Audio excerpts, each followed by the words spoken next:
The work of Dr. John Calhoun at the National Institute of Health in Washington, D.C. has attempted to answer this question. In a unique experiment that took years to complete, Dr. Calhoun used white mice to study population growth and its effects on individual behavior. In addition to his renowned research papers, he has recorded some of these observations on film. In this 16-cell mouse habitat, utopian conditions of nutrition, comfort, and housing were provided for a potential population of over 3,000 mice.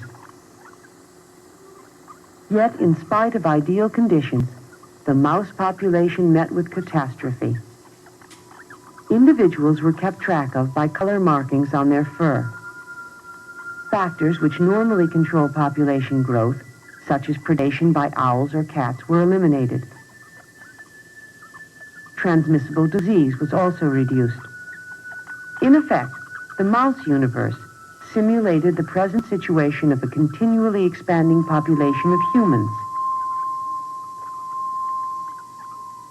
To see how Dr. Calhoun's mouse universe grew, we'll use the familiar population graph again. Within the first 100 days, the mice went through the period Dr. Calhoun called strive. This was a period of adjustment. Territories were established and nests were made. The next period lasted about 250 days.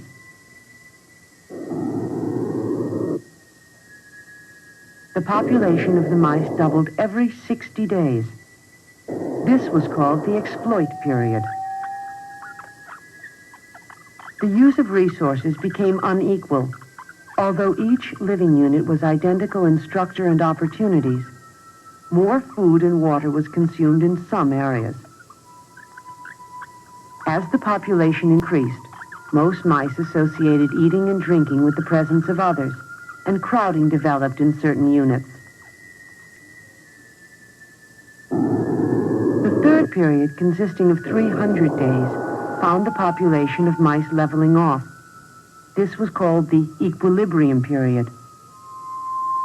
Dr. Calhoun noticed that the newer generations of young were inhibited, since most space was already socially defined. At this time, some unusual behavior became noticeable. Violence became prevalent. Excess males strived for acceptance, were rejected, and withdrew. Huddling together, they would exhibit brief flurries of violence among themselves.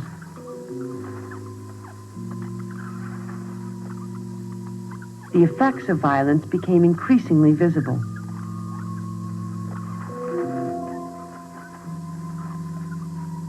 Certain individuals became targets of repeated attack.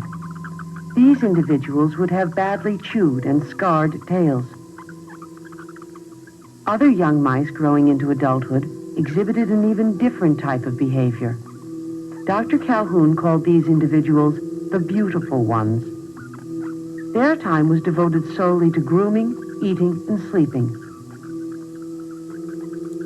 They never involved themselves with others, engaged in sex, nor would they fight. All appeared as a beautiful exhibit of the species, with keen, alert eyes and a healthy, well-kept body. These mice, however, could not cope with unusual stimuli. Though they looked inquisitive, they were, in fact, very stupid. Dr. Calhoun called the last period the die phase, leading the population into extinction.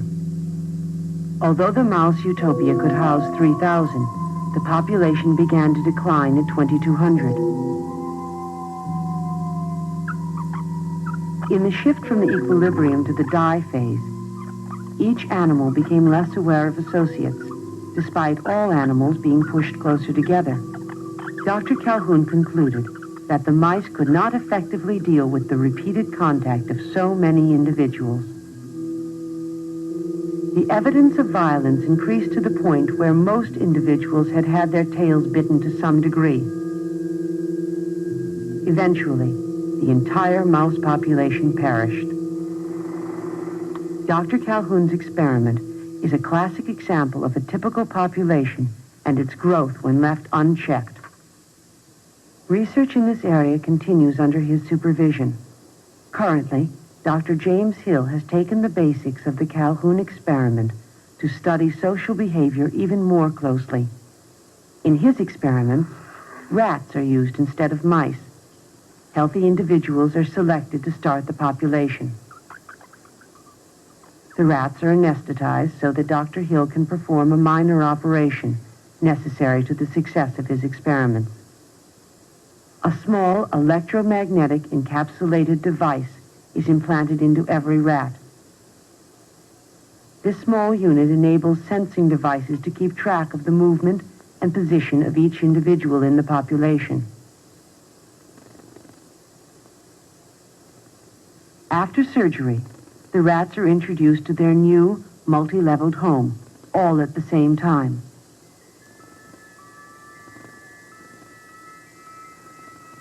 The rats immediately begin to explore their new environment prior to organizing territories and nesting. Dr. Hill will trace how individuals move about in crowded situations. This movement is followed by tubular sensing devices. Every time a rat enters or passes through a tube, the unit detects and registers its presence. This constant movement is monitored by computer. Nesting activity is also studied. Dr. Hill has observed that the larger the population, the less care a mother gives to her nest and young. The same type of individuals that resulted in the mouse utopia are also emerging in the rat population. There are aggressives, asocials, and outcasts. Though these studies use animals, the findings about population growth and individual behavior are being closely compared to our own human population.